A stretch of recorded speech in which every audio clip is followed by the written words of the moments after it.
Maka ikuti sunnah Nabi. Bersahurlah kata Nabi, dalam sahur itu ada berkah. Apa makna berkah itu? Kata Imam Ghazali, ziyadatul khair, bertambah kebaikan. Kalimat ziyadah itu orang Islam habis maghrib dia makan, maka nanti supaya kuat puasa besoknya dia tambah lagi dengan memperkuat makan sahur.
Jelas atau tidak jelas?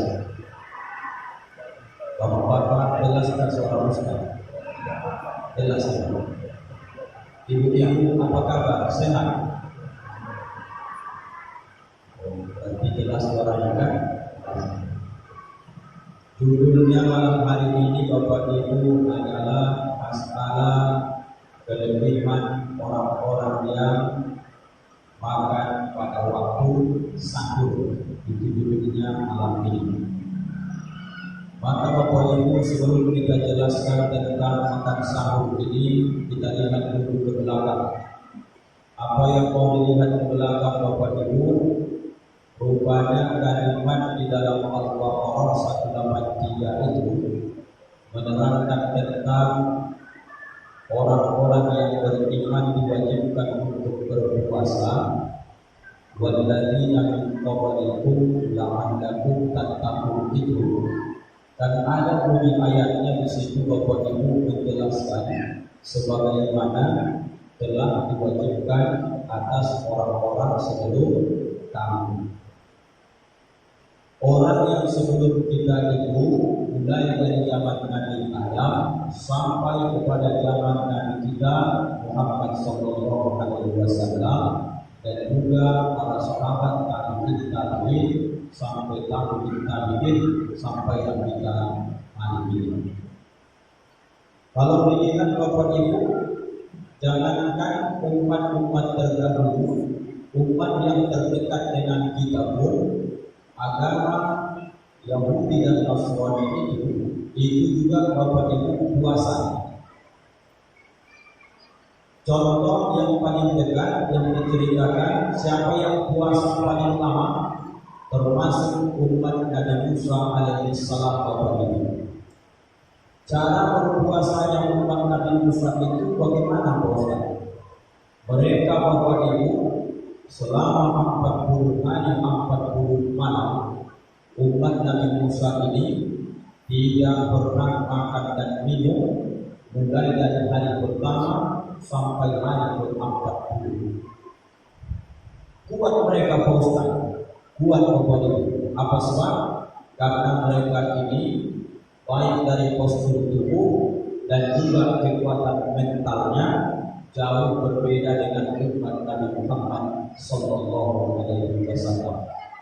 Mereka Bapak Ibu besar-besar, maka umat paling kecil itu kita, supaya tak banyak lagi kita habiskan nikmat di dunia ini, supaya tak banyak lagi beras habis, tak banyak lagi air habis, maka semakin akhir zaman kita inilah umat paling terkecil Bapak Ibu dibanding umat-umat terdahulu. Jadi selain umat terdahulu Pak Ustaz, ada lagi yang puasa sampai hari ini, ada Bapak Ibu. Jangankan Allah menjelaskan tentang umat terdahulu sebelum kita puasa, Yahudi dan Nasrani, umat Nabi Musa itu dari Bani Israel. Jangankan bentuk manusia, hewan pun sampai hari ini Bapak Ibu juga mereka berpuasa. Inilah menjadi tolak ukur kita malam hari ini, supaya kita paham puasa kita ini berhasil atau tidak sampai hari ketiga. Insya Allah besok sudah hari keempat. Contoh makhluk yang berpuasa Bapak Ibu, salah satunya adalah ayam. Ayam Bapak Ibu, kalau sudah nanti tiba masanya dia mengerami, itu ayam tidur juga dia melaksanakan ibadah puasa. Tidak makan, tidak minum, tapi ayam ini sifatnya kalau berpuasa, asal diganggu Bapak Ibu, dia tak peduli apakah itu yang selama ini kasih dia makan atau tidak, maka ayam ini sensitif. Asal diganggu sedikit, tersinggung sedikit, marah dia. Ini ada bentuk orang puasa hari ini seperti itu. Karena dia puasa, sedikit saja kadang tersenggol, marah dia. Itulah yang disebut tipe puasa orang, puasa ayam. Tak berhasil kalau seperti itu. Ada lagi makhluk Allah ini puasa seperti puasanya ular. Ular kalau sudah dimakannya anak kambing, kemudian Bapak Ibu dia akan melingkar, dia menggulung cari tempat yang paling sejuk, paling dingin, yang aman dari jangkauan manusia, dan kemudian dia juga melaksanakan ibadah puasa. Selama berapa lama Pak Ustaz dia puasa? Sampai nanti kulitnya mengelupas, kemudian dia berganti kulit dengan kulit yang baru. Lalu puasa ular ini Pak Ustaz ada di contoh manusia, ada Bapak Ibu. Puasa orang-orang seperti ular itu puasa yang mulai habis makan sahur sampai azan maghrib tidur mulai dari pagi sampai sore. Wah ini bukan berhasil Bapak Ibu. Ini banyak melakukan seperti itu. Oke lah dari sahur Ustaz masih sholat subuh dia, lumayan. Duhanya lewat, zuhurnya lewat, asarnya lewat, dia bangun itu pun kata sudah punya sore azan maghrib. Ini tak berhasil. Puasa ular namanya. Ada satu lagi Ustaz kasih contoh Bapak Ibu. Ada lagi yang berpuasa, tak makan tak minum, tapi dia ini tidak sifatnya seperti ayam, dia tidak sifatnya seperti ular, tapi sifatnya ini luar biasa. Dia bekerja dulu ibarat manusia di Rajab Sya'ban latihan. Kemudian ketika masuk Ramadan dia akan berusaha maksimal untuk beramal. Inilah seperti puasanya bulan kepompong. Maka bulan kepompong ini kalau sudah banyak dia makan, ibarat manusia mengumpulkan latihan riyadhah di bulan Rajab Sya'ban, masuk di Ramadannya dia berusaha maksimal, tak melakukan hal-hal yang membuat dia nanti lalai untuk memaksimalkan amalnya. Apa yang dilakukan kepompong? Dia tutup badannya seperti orang sulung, maka selama nanti kurang lebih 1 bulan ibadat manusia, maka kemudian yang kedua, yang dulunya dia itu menjijikkan, nanti ketika keluar 30 hari, dia terbang kupu-kupu yang sangat cantik dan indah. Apa hakikatnya? Kepompong berpuasa dengan sesuai tuntunan menurut dia. Manusia berpuasa sesuai dengan hukum, syarat dan rukun. Maka nanti 1 Syawal inilah orang-orang yang bertakwa, yang indah ucapannya, yang indah sifatnya. Dan begitu juga kalau kepompong orang tidak tahu masa lalunya seperti apa, yang dilihat orang adalah ketika nanti dia sudah terbang maka orang mengingat dia bukan kebohong, dia sudah menjadi kubu-kubu yang sangat cantik. Ini target kita, berpuasa seperti puasa bulan kebohong. Mana bedanya Ustaz puasa kita dengan puasa yang Ustaz sebutkan 3 contoh dan juga umat Nasrani Yahudi yang terdahulu? Maka orang Islam puasanya Bapak Ibu, inilah yang membedakan dalam hadis Nabi. Disuruh Nabi kita dalam hadis yang sahih, tasahharu, makan sahurlah kata Nabi. Fa inna fis sahuri barakatan, maka sesungguhnya di dalam makan sahur itu ada keberkahan. Maka orang-orang yang tak mau makan sahur, biasanya Bapak Ibu, baru saja dia umpama dia sahurnya jam 10 malam, maka hilang keberkahan. Di mana letak hilangnya? Dia sudah memperpanjang masa puasanya sampai nanti ke maghrib. Padahal Bapak Ibu dilihat hadis Nabi, yang terbaik sahur itu kalau ditanya dan dilihat dalam hadis Nabi, qadaru khamsina ayatan, seolah-olah ketika kau baca Al-Quran sampai 50 ayat, kemudian azan subuh berkumandang, disitulah yang paling terbaik makan sahur Bapak Ibu. Jam berapa itu Pak Ustaz? Kira-kira 15 atau 10 menit menjelang azan subuh. Disitulah ayah ibu orang tuaku kita makan sahur.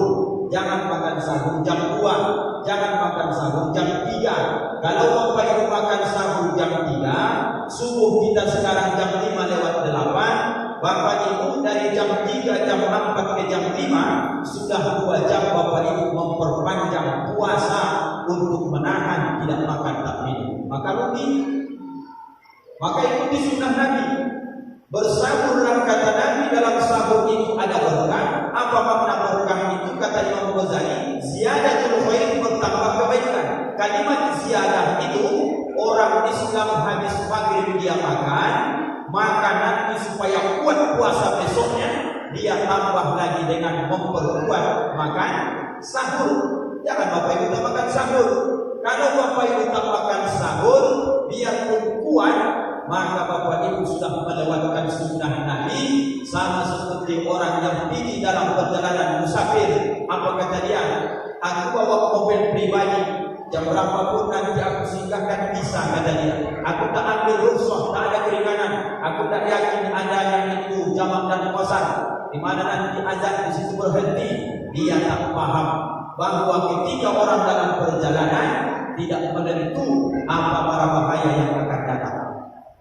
Bisa saja biarpun mobil pribadi, jam 3 kita tengok, setengah jam lagi dia akan singgah.